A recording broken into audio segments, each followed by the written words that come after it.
അങ്ങനെ അന്യനാട്ടിൽ തൊഴിൽ തേടിപ്പോയ നമ്മുടെ പ്രിയപ്പെട്ട സഹോദരങ്ങൾ ചേതനേറ്റ് നാട്ടിലേക്ക് എത്തുന്ന അതീവ ദുഃഖകരമായ വാർത്തയാണ് നമ്മൾ കേട്ടുകൊണ്ടിരിക്കുന്നത്. ഏറ്റവും പുതിയ വിവരങ്ങൾ നമുക്ക് തേടാം. കുവൈറ്റിൽ നിന്നുള്ള വിവരങ്ങളുമായി സുരേഷ് വെള്ളിമുറ്റവും കേന്ദ്രത്തിന്റെ നീക്കങ്ങളെക്കുറിച്ച് വിശദീകരിക്കാൻ ഡൽഹിയിൽ നിന്ന് അർജുൻ പീതാംബരനും നോർക്കയുടെ തീരുമാനങ്ങളെക്കുറിച്ച് പറയാൻ തിരുവനന്തപുരത്ത് നിന്ന് അമൽ തേനമ്പറമ്പിലും ചേരുന്നു. മറ്റ് ജില്ലകളിലെ റിപ്പോർട്ടർമാരെയും നമ്മൾ പ്രതീക്ഷിക്കുന്നുണ്ട്.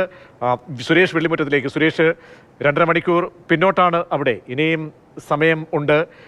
ഇന്ന് തന്നെ മലയാളികൾ അടക്കമുള്ളവരുടെ മൃതദേഹങ്ങൾ തിരിക്കുമോ? പ്രത്യേകം സജ്ജമാക്കി തന്നെ വിമാനത്തിലായിരിക്കും തിരിക്കുക എന്നാണ് സ്ഥിരീകരിക്കാൻ കഴിയുന്നത്. ഒപ്പം 23 മലയാളികളെ തിരിച്ചറിയാൻ കഴിഞ്ഞു. ഇനി ഒരാളാണോ ശേഷിക്കുന്നത്? എന്തൊക്കെയാണ് നമുക്ക് ഒടുവിലത്തെ വിവരങ്ങൾ? ഒപ്പം ആശുപത്രിയിൽ ചികിത്സയിൽ കഴിയുന്നവരുടെ സ്ഥിതിയും. ആദ്യം മൃതദേഹം നാട്ടിലേക്ക് കൊണ്ടുവരാനുള്ള നടപടിക്രമങ്ങളെ കുറിച്ച് തന്നെയാണ്. അതിനുള്ള നടപടിക്രമങ്ങൾ അതിവേഗത്തിൽ പുരോഗമിച്ചു കൊണ്ടിരിക്കുകയാണ്. ഇന്ന് രാത്രിയോടുകൂടി തന്നെ മൃതദേഹങ്ങൾ എല്ലാം നാട്ടിലേക്ക് അയക്കാനുള്ള തയ്യാറെടുപ്പാണ് ഇപ്പോൾ പുരോഗമിച്ചുകൊണ്ടിരിക്കുന്നത്.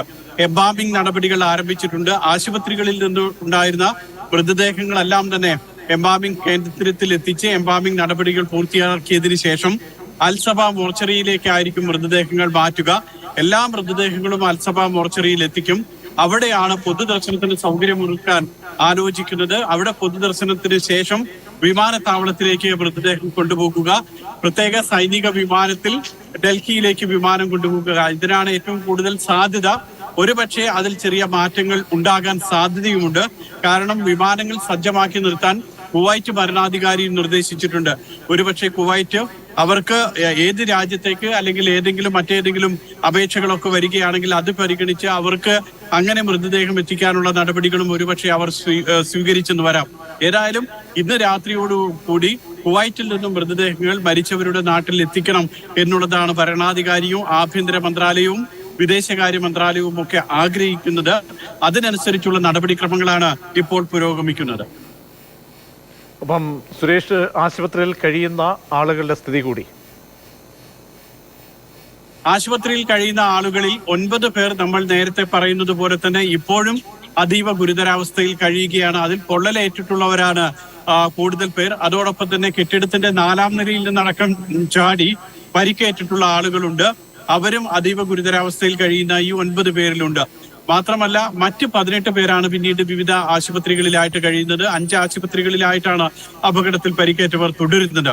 അതിൽ 18 പേരും അപകടാവസ്ഥ തരണം ചെയ്തു എന്നാണ് മനസ്സിലാക്കുന്നത്. അതുകൊണ്ട് തന്നെ കൂടുതൽ ആശങ്ക ആരോഗ്യത്തിന്റെ കാര്യത്തിലുള്ളത് ഈ 9 പേരുടെ ആരോഗ്യാവസ്ഥയെ കുറിച്ചാണ്. അവർ ഇപ്പോഴും അപകടനില പൂർണ്ണമായും തരണം ചെയ്തിട്ടില്ല എന്ന് ആശുപത്രി അധികൃതർ അറിയിക്കുന്നുണ്ട്. ഇനി ആരോഗ്യമന്ത്രി വീണ ജോർജ് കുവൈറ്റിൽ എത്തിയതിനു ശേഷം ഇവിടുത്തെ ആരോഗ്യ വകുപ്പും അതോടൊപ്പം തന്നെ ആശുപത്രികളിലെ ഡോക്ടർമാർ അടക്കമുള്ള വിദഗ്ധരുമായും കൂടിക്കാഴ്ചയുണ്ടാകും. അതിനുശേഷമാണ് ഏതെങ്കിലും രോഗിയെ പ്രത്യേക സൗകര്യങ്ങളോടുകൂടി കേരളമടക്കം എവിടേക്കെങ്കിലും കേരളത്തിലേക്ക് കൊണ്ടുവരണോ എന്നുള്ള കാര്യം ആലോചിക്കുക. ഒരുപക്ഷെ വിദഗ്ധ ചികിത്സയ്ക്ക് വേണ്ടി കേരളത്തിലേക്ക് കൊണ്ടുവരേണ്ട ആളുകൾ ഉണ്ടാകും. അങ്ങനെയാണെങ്കിൽ അക്കാര്യത്തിലും നടപടി ഉണ്ടാകും. മറ്റ് 18 പേരുടെ കാര്യം കുറെ കൂടി ആശ്വാസമാണ്. അവർ അപകടനില തരണം ചെയ്തു എന്നാണ് അറിയുന്നത്. ശരി സുരേഷ്. അർജുൻ പീതാംബരനിലേക്ക്. അർജുൻ, വിദേശകാര്യ മന്ത്രാലയവും കേന്ദ്ര സർക്കാരും ഒക്കെ സ്ഥിതിഗതികൾ എങ്ങനെ വിലയിരുത്തുന്നു? ഡൽഹിയിൽ നിന്നും പ്രത്യേക വിമാനം പുറപ്പെടുമോ?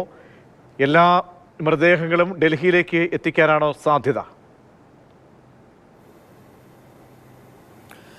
പ്രജേഷ്, വിമാനം സജ്ജമാണ്. എന്തായാലും ഹിൻഡൻ എയർബേസിൽ വ്യോമസേനയുടെ C-130 130J സൂപ്പർ ഹെർക്യൂലിസ് ട്രാൻസ്പോർട്ട് വിമാനം സജ്ജമാക്കി നിർത്തിയിട്ടുണ്ട്. എപ്പോൾ വേണമെങ്കിലും അത് പുറപ്പെടാം കുവൈത്ത് ലക്ഷ്യമാക്കിക്കൊണ്ട്.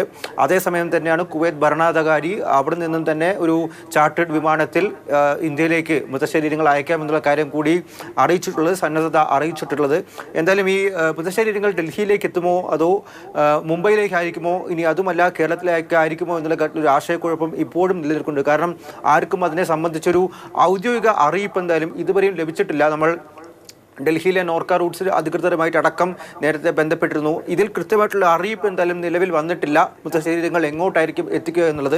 പ്രത്യേകിച്ചും ദക്ഷിണേന്ത്യ കേന്ദ്രീകരിച്ചുള്ള മൃതശരീരങ്ങൾ അല്ലെങ്കിൽ മരിച്ചവരിൽ കൂടുതലും ദക്ഷിണേന്ത്യ കേന്ദ്രീകരിച്ചുള്ളവരാണ്. ഒരുപക്ഷെ കേരളത്തിലേക്ക് നേരിട്ട് എത്തിക്കാൻ വേണ്ടിയിട്ടുള്ള നടപടികൾ ഉണ്ടാകുമോ എന്നുള്ള കാര്യം ഇപ്പോൾ സംശയിക്കുന്നുണ്ട്. അതിലെന്തായാലും അല്പസമയത്തിനകം തന്നെ അല്ലെങ്കിൽ ഏതാനും മണിക്കൂറുകൾക്കകം തന്നെ ഒരു ഔദ്യോഗിക അറിയിപ്പ് വന്നേക്കാം.